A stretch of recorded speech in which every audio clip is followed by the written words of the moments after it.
Hi everyone, welcome to Entrepreneurship. We are going to be doing Learning Unit 4, which is the viability of a business idea. In Learning Unit 3, we learned what feasibility is.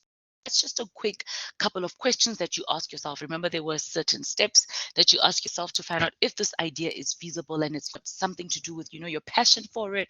Do you really think it's a good idea, etc., etc., etc.?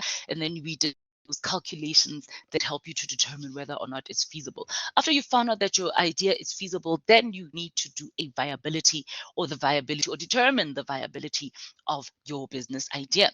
The learning outcome we're going to do, the first one is market research, and that includes describing the concept viability study. Then we're going to explain the concept and importance of market research, and then we're going to describe the needs and from a customer perspective.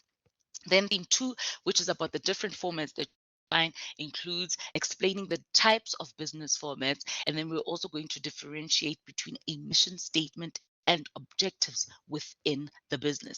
Then theme 3, which is market analysis and costs. This includes conducting a market analysis, interpreting the following calculations from a business perspective, which include cost, selling price, the expected net profit, and the break-even point. And then we're lastly going to describe the importance of cash planning for a business. So learning outcome 1, describe the concept viability study. What is a viability study? What is a viability study? A viability study is an in-depth study that tries to determine how profitable a business idea is. The investigation also tries to determine whether it is possible to convert the idea into a business enterprise. In medicine, a viability study of the heart, for example, tries to determine whether the heart muscle is alive. This video focuses on the meaning of viability study in a finance or business context. If something is viable, it means that it can work successfully. A viable company is one that we'd expect to make a profit year after year. Viable refers to anything or any situation that can continue developing, growing, advancing, or thriving. A viability study in business tries to determine how viable something is. If you, like anybody else, were planning to start your own business, you would do some research. You'd try to find out whether there was a market for your product or service. You'd also try to determine what the best price would be. You would carry out a viability study to determine whether your new company would survive and thrive. People often confuse the terms viability study with feasibility study. A feasibility study is an assessment of how practical or doable a proposed method or plan is. It is an analysis that tries to find out whether it is possible to complete a project successfully. A viability study is an investigation into a business idea, specifically whether the idea will make money. The viability study is not about whether something is doable, but rather whether it is worth doing. Thank you for watching this brief market business news video. So a viability study, is it worth doing? So a feasibility study, you determine that it is possible to do it, right? But now with the viability, is it worth doing? The viability study entails estimating the interest of in the business and its product and service,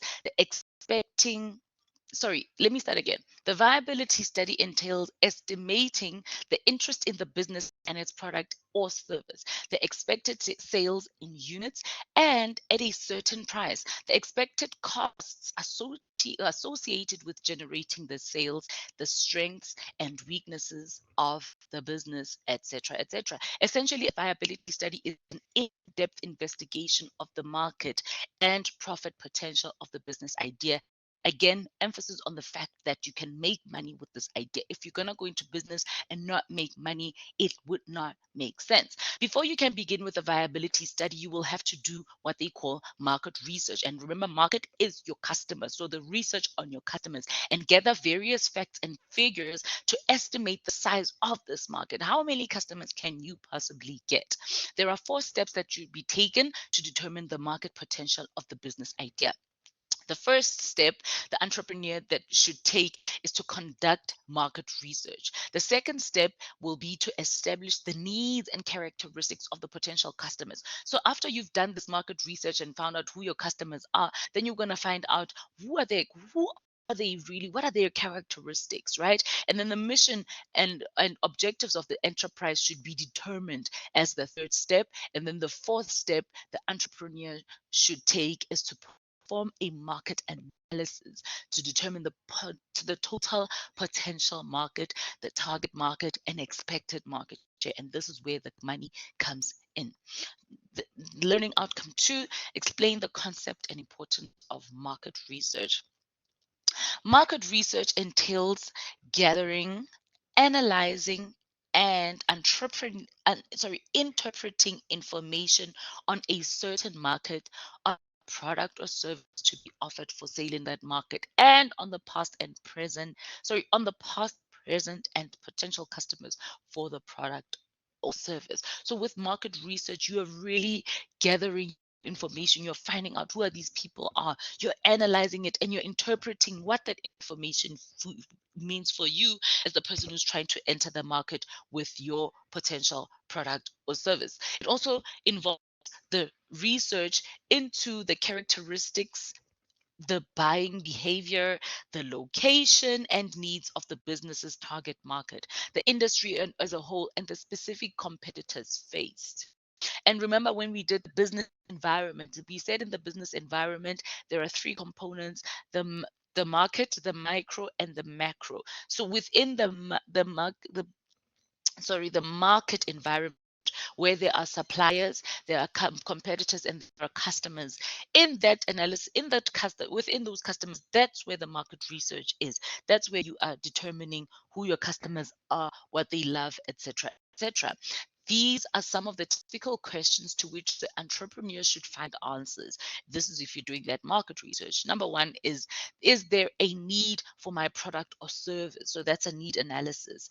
What type of person or customer will buy my product? So if, for instance, you're selling ice cream, chances are, kids will be your market, people with a sweet tooth, will be your market. So who are their profiles, characteristics? Do you really see a guy in a business suit buying ice cream? Perhaps not. And then what can realistically be expected to be sold of this product and services based on the estimated market share? So how many units, for instance, do you think you can sell? How much are customers willing to pay for the product and service? So if you're going to sell ice cream, how much are your customers going to buy it for? And I mean, if you think about Haagen-Dazs as an ice cream, you don't imagine a 5-year-old in Haagen-Dazs because it's so expensive. But you do expect somebody who makes a lot of money and loves desserts and, the finer things in life to be able to then afford this Haagen-Dazs. And then based on the information received from the market research, so all of those information that you found out, the characteristics of the customers, how many there'd be, how many of your products you might be able to sell. Some assumptions can then be made, and these include the estimated number of units that must be sold to show a profit. Remember, you've said the market is 1 million people, and out of that million, I believe that I will be able to sell to 100,000. Right, the accepted price that the market will be prepared to pay, like we did with that Haagen-Dazs example, and the cash flow requirements of the business. And very important, cash flow analysis according to the cash flow recommendations, that you as a startup business should have money for 6 months. So you need to be able to last 6 months without getting an income, because it is hard for businesses to make their first sale. It is therefore essential that the entrepreneur should do a proper needs analysis of the market and identify the characteristics of customers. The following section explains how you can do it. So how do you identify the characteristics of customers? And here we're going to describe the needs analysis from a customer perspective. So what is it that the customer needs? A needs analysis, as an entrepreneur, the very first thing you should do is to find out exactly who your potential customers are. Remember, you're trying to get into this product, this what do you call it, industry. You're trying to start this business. So who are your potential customers? What are their needs, and how do they make their buying decisions? So maybe, for instance, you're talking about that Haagen-Dazs ice cream. Who is it that's going to buy this expensive ice cream, right? What are their needs? Clearly, ice cream is like a luxury. It's not really something that you would have for breakfast naturally. And how do they make their buying decisions? How do you get to buy this expensive ice cream? Clearly, you must have money. And the key to success is to make sure that the product or service you offer is what the customer wants and not just what you want to sell. So you shouldn't just think, oh, you know what, I love expensive ice cream and I'm going to sell it. No, the customers must also want it. In order to be able to make a decision on the viability of your idea or business, you must have information on the characteristics, the needs, and purchasing patterns of customers. So who are your customers? What do they need? What do they need, and how do they buy their stuff? Is it monthly? Is it weekly? Etc. Etc. And given the intense competition in the market today, reliable information is key to a successful business. There is generally a distinction between the physical product that customers buy and the image customers have of the product. When you're about to provide a product to the market, you must determine which need the product or service will satisfy. And then to do this, you need to be very specific about who your customers are and be able to develop a customer profile. So this customer profile is so important because in marketing, it's also going to help you to reach out to this customer. If your, for instance, customer profile is a cool guy, right? You're going to make sure that in your marketing, it's all about cool stuff. You're not going to make it bland and boring. A profile is nothing more than a description of the potential customers. You must be able to determine their distinguishing characteristics and then look for information about their location and numbers. This is a very heavy marketing stance on this. So the customer profile, and yeah, like I was saying, customers and the market, it's all about marketing, right? Yeah. So I love this section. The customer profile can be defined as a description of a customer or a set of customers which include their demographic, geographic, psychographic characteristics, as well as their buying patterns, their credit worthiness, and purchase history. Having a customer profile helps businesses to make important decisions taking customer information such as trends, demographics, and psychological graphics. It is much easier to attract more customers when your current customers are known. With the increase in competition for customers, a customer profile is one of the simplest ways to gain competitive advantage. Again, because you have a profile of your customers, you would know how to reach out to them. You would know what language to speak out to them. And you would most importantly know what product need. So, for instance, a customer profile might include elements such as gender, age, right? Their education, annual income attributes, and location. So you see in this example, for instance, their customer profile is males between 35 to 55, right? With a tertiary qualification, with an annual income of 200 to 500,000, attitudes are conservative and health conscious, and they must be in Gauteng. So you can already probably like think an idea of a product that they could buy as that profile. And then learning outcome 4, explain types of business formats. The types of business structures, there are several options with regard to the structure of your business. Each structure has specific characteristics and must meet certain criteria. And when we talk about the different types of businesses, guys, we're literally just talking about size. Okay. The different types of businesses, it all boils down to the size. I mean, think about it. If you're a spaza shop, you probably a two-man show or a three-man show, one-man show, possibly sometimes. But if you're running a Pick and Pay, for instance, that's going to determine the type of business that you have. You're definitely like a hundreds, type of business, hundreds of people type of business. So the type of ownership, number one, is the trade, or sorry, the sole trader or the sole proprietor, and they have what number of owners, and then they have what they call a partnership, and this, I guess, is determined by the number of owners of the business. In a partnership, you can have 2 to 20. In a closed corporation, which does not exist in South Africa anymore, it used to be 1 to 10 members. And then in a company, it is 1 to 50 owners. So a sole trader or a sole proprietor, the sole proprietor is the simplest and most flexible business structure. The business structure has one owner and registration of the business is not required. And please make sure that you know how to explain these, guys. These are so important. They have been asked in assignments before. So for example, Jack would like to start a car repair shop in his garage. When a sole proprietor is formed, there is no distinction between the assets of the business and the owner's assets. Therefore, everything in Jack's house, his tools, his lift, his furniture and appliances is under the same form of ownership. The entrepreneur will also have full control and sole decision making power over policies, profits, and capital investment. You can imagine it's all on you. There's also no distinction made between personal and business debt, and that is what is wrong, or the fatal flaw for me for a sole proprietor. Because if you get into debt, they do not say it is your business that owes the money. It will be up to you as the personal person. If the business fails to repay the debt, the creditors have the right to seize personal assets. So for example, if Jack's garage runs out of money to repay his bank loan, the creditor has the right to seize both personal and business assets, and Jack's lounge suite or his tools or both. So the sole proprietor is also easy to close down because you literally just started it in your garage and now you're like, you know what, I'm tired of running this business, I'm out. It's like people match, like those people who, for instance, you bake in your kitchen, for instance. You can start whenever you want, you can stop whenever you want, and you're the only person, so you're not affecting anyone. Then you get a partnership. In a partnership, partners own the business together. A partnership can vary from 2 to 20 people and is based on a written agreement prepared by the partners or by the lawyer. If a new partner joins the partnership, then a new the agreement needs to treat issues such as profit share in terms of termination.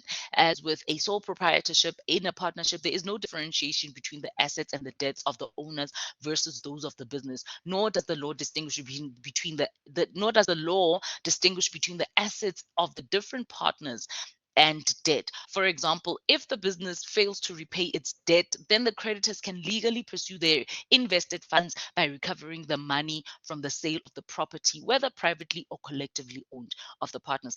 This does not have to be on equal terms. So that means that the creditor may choose to first focus on the partner with the most valuable or most accessible assets. It is also much easier to raise finances as a partnership than as a sole proprietor. But it's this line that gets me, right? So they're basically saying that if a creditor comes for you, let's say you guys were a partnership of 5 people, and you amongst the 5 people are the richest, chances are those people can come for you first because they're just like, hey man, you're the one with the biggest house coming for your goods. So it's really not I wouldn't suggest that you go into a partnership because there is no differentiation between your debt and the debt of the business. But they do say it is easier for you to raise funds because obviously you're not alone. Then we have a close corporation. I don't think they will ever ask you about a closed corporation because we do not have closed corporations in South Africa. But anyway, a closed corporation or a CC must be registered as a business entity. So this time remember, with the sole proprietor and with the sole proprietor and with the partnership, you didn't have to register the business. Now you have to register the business. So the number of individuals who can own and manage the corporation should not be more than 10, and they are referred to as members. So we're not talking about owners, we're talking about members because it's a closed corporation. Unlike partnerships and sole traders, the assets and debts of a closed corporation are not legally bound to the members of the business. So when we could run and come and get your house as a partner or as a sole proprietor, now we can only go to your business to find the money we want that you owe us or your business owner owes us. So for example, if entrepreneurs formed a CC, right, and their business failed to pay its debts, the creditors could only recover the money from the sale of the CC's assets and not the members' assets. So they cannot come into your house and try to sell your furniture to get their money back unless the members have stood surety in their personal capacity for the CC. Another thing that is not a recommendation. Do not stand surety, okay? And according to the Companies Act 71 of 2008, as from the 1st of May 2011 or 2011, the registration of new CCs was terminated. So it was in 2011 that CCs were terminated. Therefore, it is no longer possible to register a CC. But previously registered, but previously registration, sorry, was handled by a lawyer or an accountant, and the business was given a registration number. But now it is no longer possible since 2011. And the infamous company, or PTY Ltd. A company is formed when more than 10 people start a business, right? When more than 10 people starting a business choose to create a separate legal entity. A company consists, no, it's not more than 10 people, man. Yes, it's between 1 to 50 people. Even on your own, you can start a business. So I don't know why they say that there, but anyway, a company is formed when more than 10 people starting a business choose to create a separate legal entity. Please ignore that 10, it does start from one person, and you're basically registering a legal entity. So legally, it is a person, a legal person. A company consists of shareholders and directors, and the shareholders refer to the owners of the business, and shareholders are referred to as the owners of the business, and the directors are the managers of the business. Shareholders may act as directors, and directors may be shareholders in the company. So you can be both an owner and you can direct the business, because you are both running and managing the business. Like a CC, a company is a legal entity. Again, this is a legal person that you can go and pursue. So when you want your money, etc., the debts and your assets are considered to be separate from those of the shareholders. So once you register a business, right, and you start operating it, if the business does not do well and maybe it goes into bankruptcy and you are in debt, the debt can only be fetched from the company and not you as the person who started the company. And then learning unit 5. And guys, please know the different types of companies. Normally when they ask it, or different types of businesses, because normally when they ask it in an assignment or an exam, they will give you an example of somebody who started a business, and they will explain what this business is about. And then you would have to classify it. Do you think it's a sole proprietor? Do you think it's a partnership? Is it a CC, or is it a company? And please make sure that you consult the textbook. Remember, this is just a short description of what these are. In the textbook, there would be more information. So depending on the mark allocation, you really have to dig in. And then learning outcome 5, differentiate between a mission statement and objectives within a business. Please, guys, this is so important. I have seen this being asked so many times, every single time. In every assignment, they always ask this. So please make sure that you know it. A mission statement defines, and it sounds so simple because, we hear a mission statement almost every day, and we think we know what a mission statement is until we read this chapter. A mission statement defines the fundamental and unique purpose of a business and identifies its product or services as well as its customers. The mission of a business is defined by customers' satisfaction with its product or service. So to come up with a mission statement that incorporates all the main elements of a business, answering the following questions may help in formulating a verbal picture of a business mission. And this is what is important. Let me write here, inserts, text box, right? And then we're gonna say NB. Nota bene, very important, guys. I don't know how to stress this.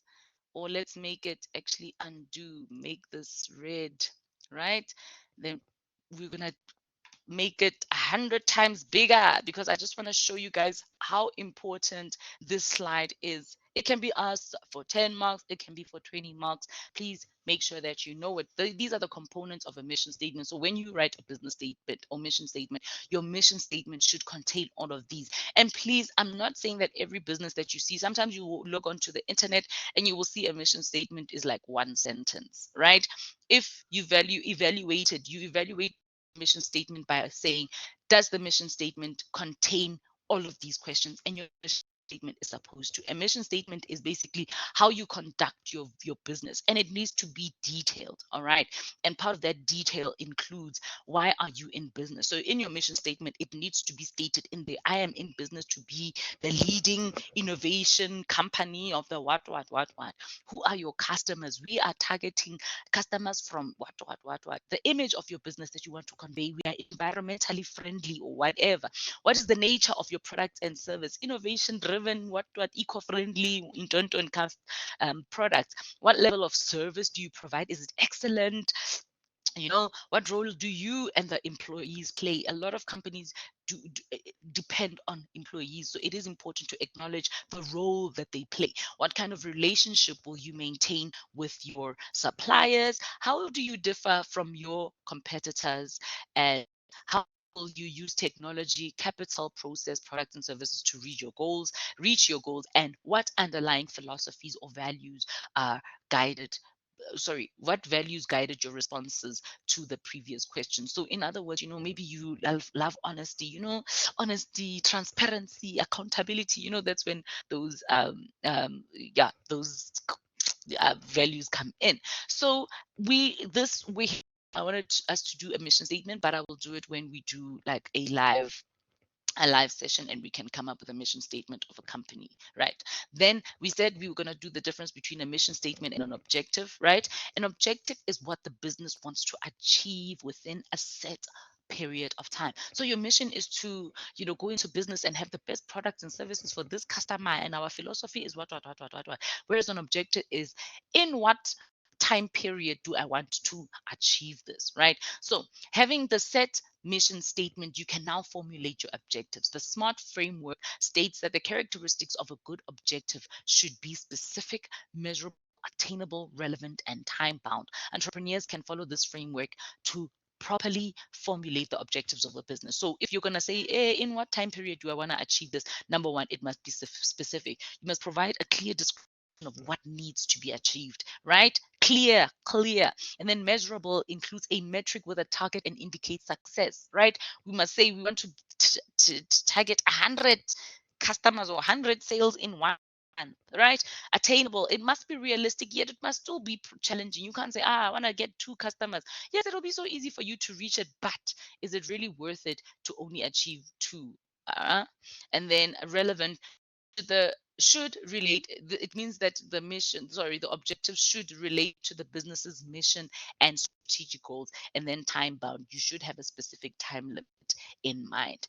And then learning outcome 6, conduct a market analysis. To do a market analysis, the entrepreneur needs to determine the following: the total potential market, the target market, right?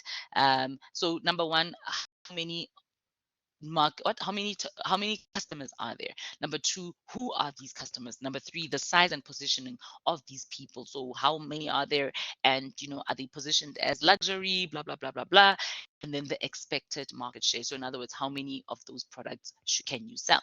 So to do a market analysis, you need to determine, number one, like we said, the total potential market, right?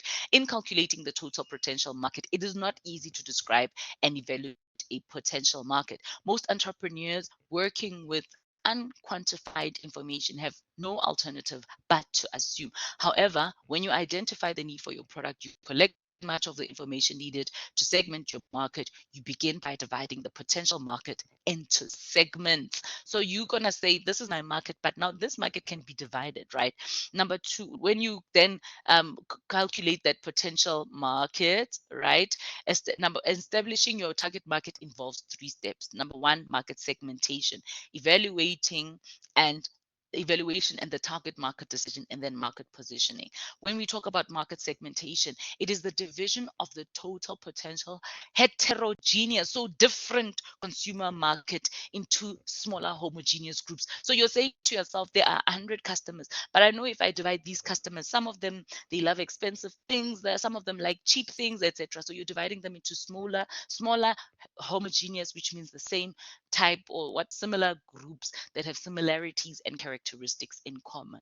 And then the market segmentation involves identifying and dividing an overall market into subgroups segments with similar needs. The market can be subdivided into the following segments, and please know how to do this. All right.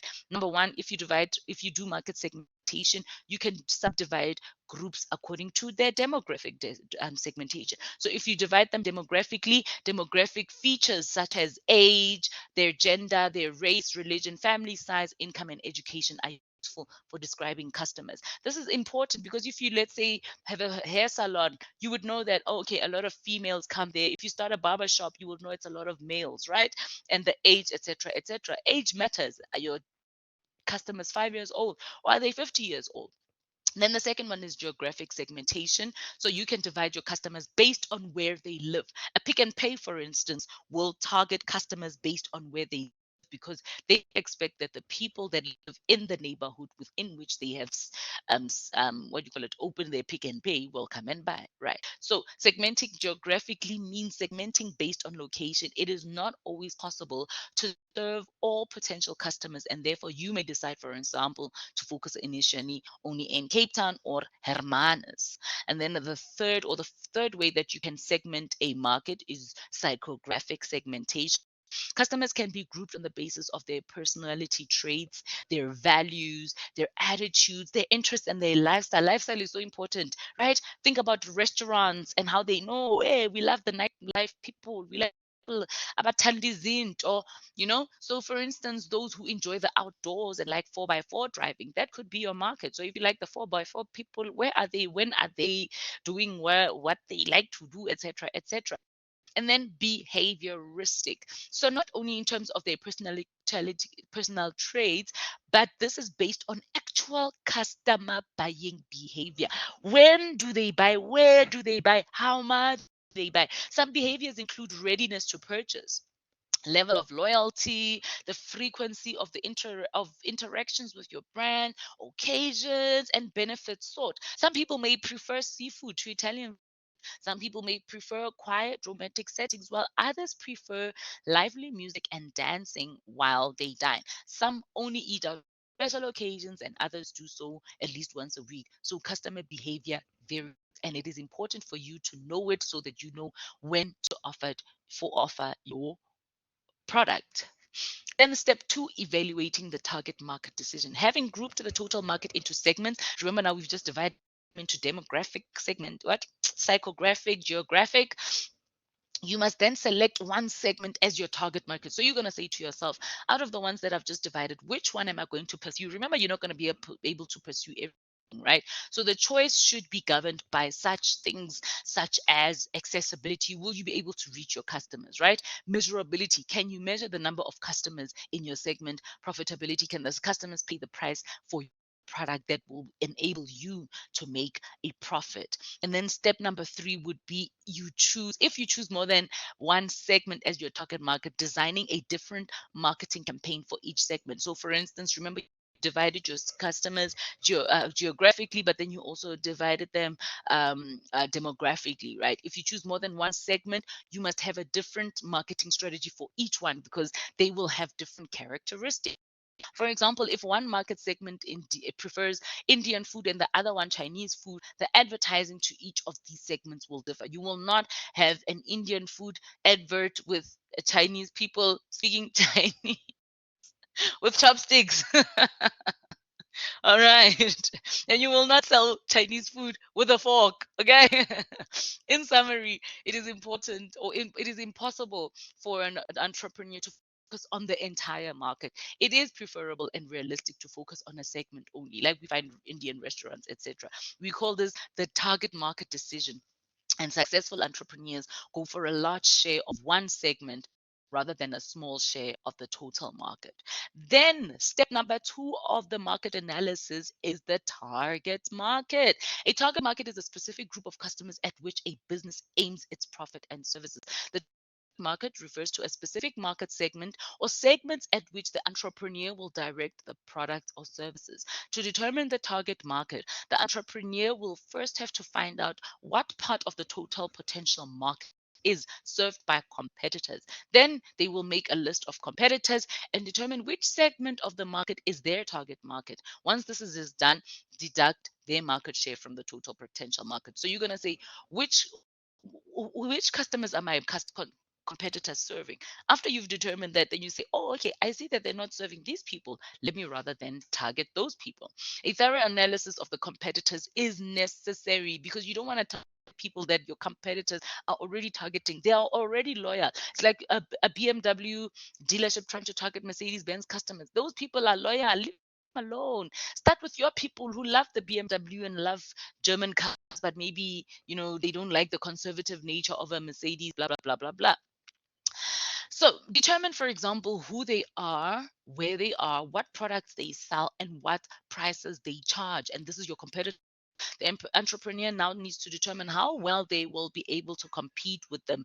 And this can be done by means of compiling a SWOT analysis. A SWOT analysis is a study undertaken by a business to identify its internal strengths and weaknesses, as well as its external opportunities and threats. So in other words, if in your determination of who your competitors are, a SWOT analysis is what you do to make it work. Then the third in a market analysis is determining the size and positioning of the market, as well as the expected market share. So market share, to calculate the expected market share, you need to estimate the potential market for your products and services, and then you need to ask yourself what portion of the market is held by your competitors, and then the market portion you can sell to, right? That you then determine the market portion that you can sell to, and this is known as your target market. Like we've said, you determine the total customers, right? And then which ones are being served by your competitors, and then that will help you to determine which ones you're going to go for. So the expected market share is that the target market that a business will be able to serve on the basis of its production capacity as the state of the economy. So if this is your target market, right, the market share depends largely on the production of capacity of your business or the state of the economy. Learning Unit 7, interpret the following calculations from a business perspective. I will not necessarily go into the calculation of the business of the calculations, but please make sure that you know this. It has been asked in assignments before. Even the calculation has been asked, although it is very simple. And what that includes is the cost price of the product. What do we mean when we say the cost price? What do we mean when we say the selling price of a product? And then what do we mean when we say what is the expected profit, which is then your selling price minus your cost price? And then that break-even point is minimum number of goods that you need to sell in order for you to break even. So in other words, pay for all of your expenses. So calculating income, please do it as self-study.